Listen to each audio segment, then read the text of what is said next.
Football is known as the game which has brought millions together.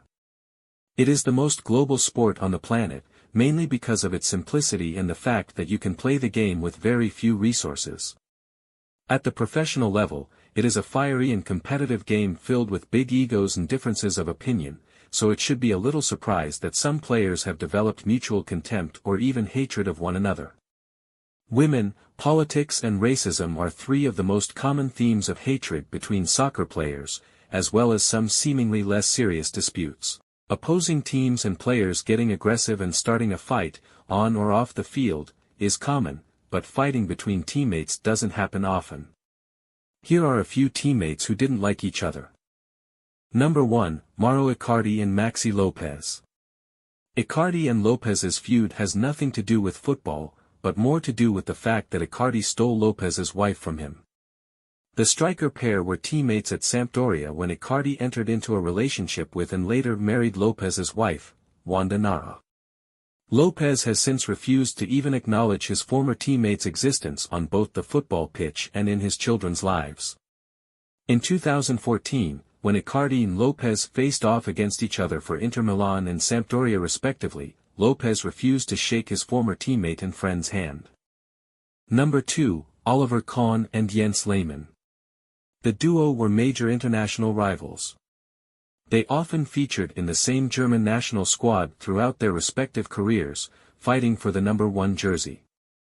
A guaranteed starter for several years, Kahn often came out on top, but this changed when Jürgen Klinsmann was appointed manager prior to the 2006 World Cup.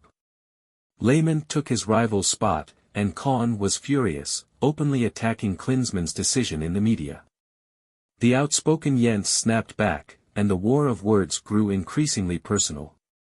Number 3, Zlatan Ibrahimović and Rafael van der Vaart. Zlatan is a player whose single appearance on this list wouldn't make him happy. He is a feisty character on the pitch, and opposition players often like to try and make him see red. Zlatan and van der Vaart were teammates at Ajax when their conflict began, although it was not while playing for Ajax. In a friendly between Sweden and Holland, the Dutchman picked up an injury, which he believed Ibrahimović had exacted on purpose and told the press as much. Once back at Ajax, the two came to a head, with Zlatan threatening to break both his legs. Vaart said, "I did not have really big problems with him. It was just two egos converging in one place. I think I was a bigger problem for him than he was for me." As the Swedes' impact on the team increased, van der Vaart's only waned. Ibrahimović later said, I don't like you as a captain. I didn't injure you on purpose and you know it.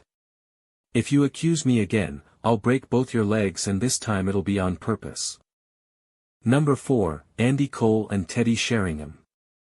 Like many sporting rivalries, the feud between former Manchester United and England strikers Teddy Sheringham and Andy Cole started with a single petty act.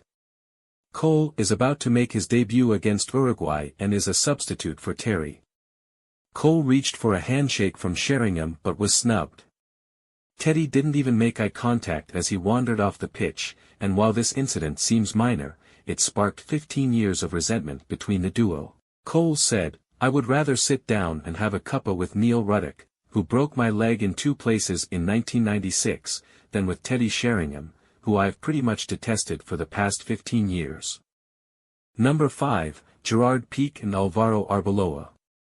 Gerard Piqué and Alvaro Arbeloa spent 7 years on opposite sides of the Real Madrid/Barcelona divide, so a professional rivalry is to be expected.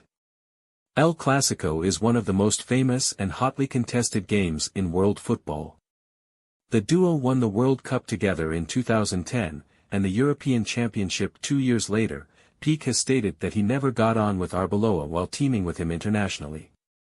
The rivalry became so hateful that Spain's captain Sergio Ramos eventually intervened to put an end to the spat. Alvaro stated that he has no feelings towards his former international teammate. Number 6, Emmanuel Frimpong and Samir Nasri. The former Arsenal teammates never had a good relationship on and off the pitch. Frimpong said, "But for me, the truth is I've never liked Nasri and I will never, ever like this guy. Even if he gives me $5 billion, I will still not like him. I feel like he was a bully, he added. I feel like he didn't know his responsibilities as a senior player to be able to help younger players. These were some of his statements by Frimpong for his former teammate. Many reports also claimed that the duo also clashed inside the dressing room as well. Shortly after, Nasri parted ways with the Gunners to join Manchester City. When the two sides clashed with one another, Frimpong went in hard for the tackle against Nasri, even grabbing his throat at one point. He said of the incident, "People never really understand why that fight happened, but I don't like the guy. The reason I don't like him is that he's an idiot. Plain and simple. I would never, ever have respect for him." Number 7, Igor Stimac and Sinisa Mihajlovic. Stimac and Mihajlovic knew each other as teenagers and even played together in the 1987 World Cup winning Yugoslavian team. While they were teammates in the national team, they often met on opposing sides for their respective clubs in two neighboring cities. When the two met for kickoff between the match of Red Star Belgrade and Hajduk Split, Stimac leaned forward and whispered to his old friend and former teammate, "I hope our guys kill your entire family in Borovo." He forgot about the cup final and spent every second of the game trying to injure Stimac, and the game ended up a brutal kickboxing match with the two eventually sent off. Number 8, Kolo Touré and William Gallas. Kolo Touré and Willem Gallas are two centre-backs at the heart of the Arsenal defence. Gallas clearly did not have the support of his teammates, most notably Touré, who, as he revealed after his Arsenal exit. During that time, the two men barely spoke to each other, which led to major problems with the Arsenal back four.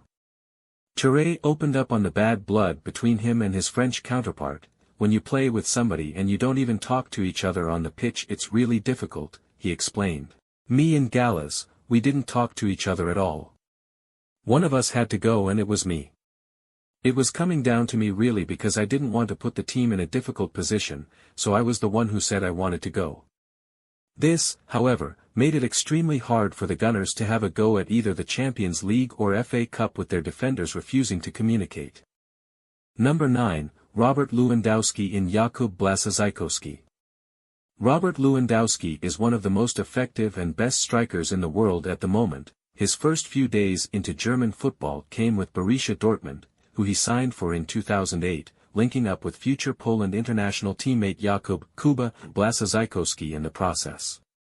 They first fell out over their contrasting political views, though the specifics of this altercation have never come to light, and the tension escalated as the years progressed. The rivalry continued later in the year, when Lewandowski invited every member of the Poland setup to his wedding, aside from Blaszczykowski. Number 10. Joey Barton and Ousmane Dabo. Joey Barton has called out countless people, both within the game and off the pitch. Ousmane Dabo probably stands as Barton's most disgraceful fallout though. Barton was sentenced to 4 months in prison after assaulting Dabo while the pair were together at Manchester City in 2007. Dabo said in an interview, "Joey Barton is lying about what happened on the training pitch at Manchester City. It is unbelievable. I am shocked. There was a trial at the civil courts, he pleaded guilty and got 4 months suspended prison sentence. When he is talking, he denies it. He stated, 'I have started it all. It is fake. All my teammates that were present during the attack gave evidence for me during the trial.'" As recently as 2012, Dabo called Barton a "coward," suggesting there is still bad blood between the two men.